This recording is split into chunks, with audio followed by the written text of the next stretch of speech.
Hi friend, welcome back to my channel. আমি Ruby. আর আজকে হচ্ছে তোমার রবিবার। আজকে মে মাসের 3 তারিখ। আর আমি আমার ব্লগটা স্টার্ট করছি। এখন বাজে 1:30, দুপুর 1:30 বাজে। তা আমি ভাত বসিয়ে দিয়েছি। আর মুগের ডাল করব নানা রকম সবজি দিয়ে, যেমন পালং শাক, তারপরে করলা, তারপরে গাজর, তা বিনসটা কাটতে ভুলে গেছি, ওটা কাটবো। আর এই দেখুন কত আম হয়েছে, একদম পাকা টসটসে হয়ে গেছে আমগুলো। দেখুন এই দিকেরটা বললাম পাকা টসটসে আম, একদম অনেক আম পড়েছে। যখন ঝড় ওঠে তখনই আম পড়ে, একটুখানি হাওয়া দিলেই আম পড়ে। আর এমনিতেও থেকে থেকে ধূপধাপ করে একটা দুটো করে আম পড়ে। যারা সামনে থাকে তারা নেয়, বা যাচ্ছে হয়তো আম গাছের তলা দিয়ে হয়তো আম পড়লো তখন নেয়। আর এই দেখুন এখানে ওই সজনা ডাঁটার গাছেরটা কত বড় হয়ে গেছে। আর আমাদের সুপুরি গাছগুলো দেখুন কত সুপুরি ধরেছে, দেখুন। আর এটা আমাদের বাগান, গাছে ভরে গেছে পুরো। চলুন কী রান্নাবান্না করবো সেটাই দেখাবো আপনাদেরকে। এই দেখুন ভাত বসিয়ে দিয়েছি, এই যে হাঁড়িতে ভাত হচ্ছে, এই যে ভাত হচ্ছে। আর এই জন্য প্রেশারেও ভাত আছে কালকের, এই যে জল ঢেলে রেখে দিয়েছি, ওটা আমার হাজব্যান্ড মনে হয় খাবে। আর এই যে এখানে কুমড়ো ভাজবো, আর এখানে ওই করলা ভাজবো।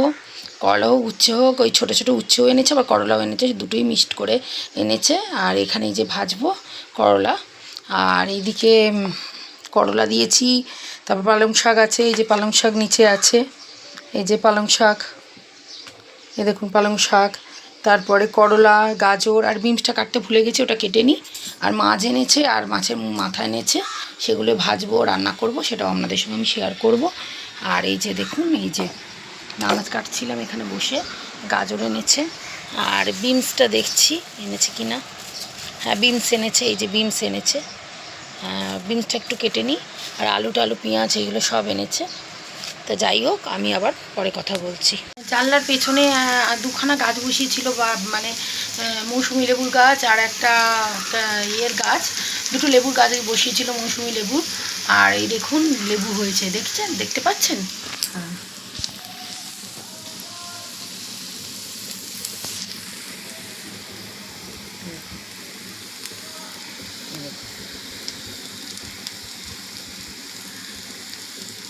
দেখুন লেবু হয়েছে, দেখেছেন? আমার স্বামীর হাতের গাছের, মানে গাছ বসিয়েছিল সেই গাছের লেবু, এটা মৌসুমি লেবু হয়েছে। এখন একটু পাকবে আর একটু।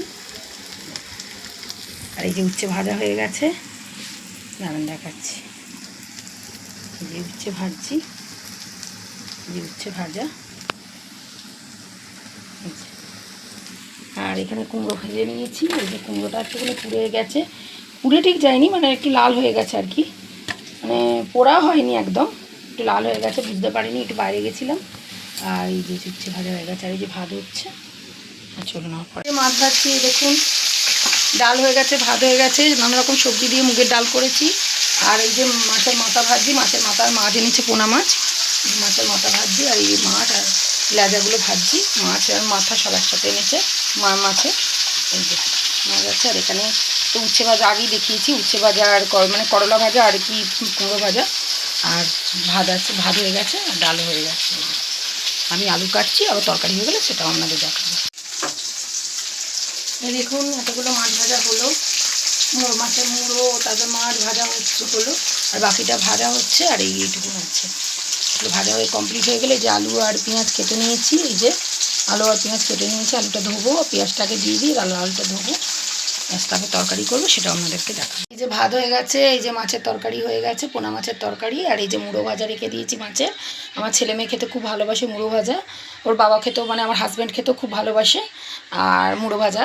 আর এই যে ডাল, মুগের ডাল, নানা রকম সবজি দিয়ে মুগের ডাল করেছি। আর ওর মধ্যে মুড়োর কানকগুলো যেগুলো ছিল সেগুলো ভালো করে ধুয়ে ভালো করে মচমচে করে ভেজের মধ্যে দিয়ে দিয়েছি।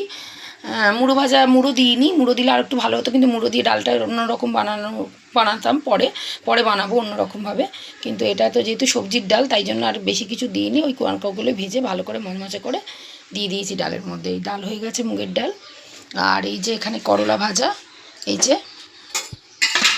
করলা ভাজা আর কুমড়ো ভাজা সব হয়ে গেছে। তা দুপুরবেলা রান্না একদম কমপ্লিট। তাহলে আবার পরে কথা বলছি।